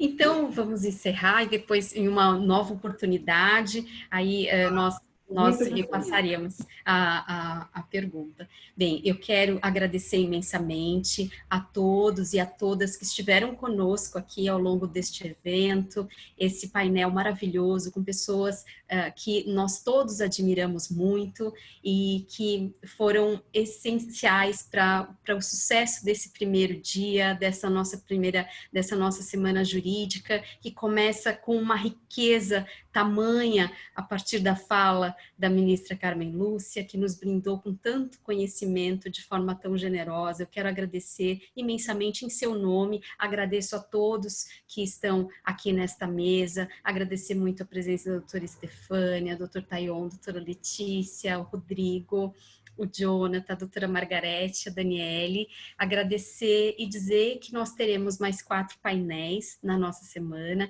Amanhã nós vamos falar sobre democracia radical e justamente a ministra Carmen tocou nesse ponto dessa questão de não ver o outro como um inimigo, que é justamente essa questão que trata a democracia, a teoria da democracia radical. Depois nós vamos falar sobre necropolítica também, a ministra também tocou nesse ponto, sobre essa questão da vulnerabilidade, o quanto aumentou e o quanto é uma relação que nós precisamos pensar em relação a isso.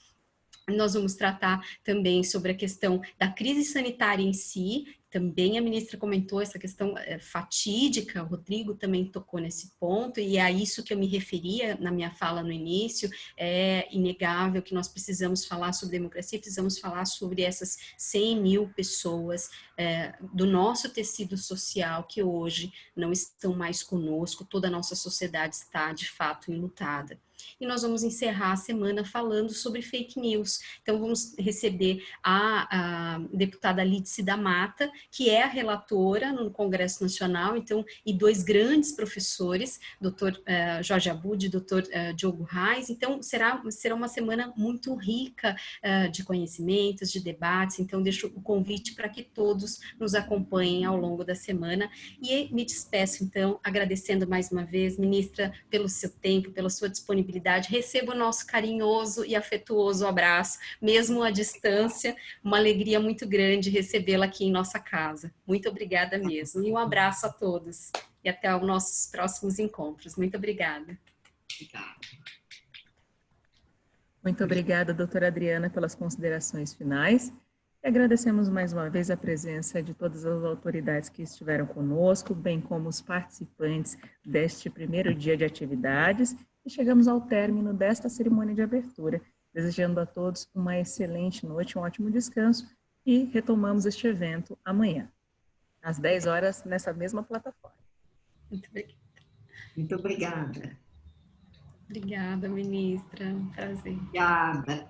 Tchau. Você falou do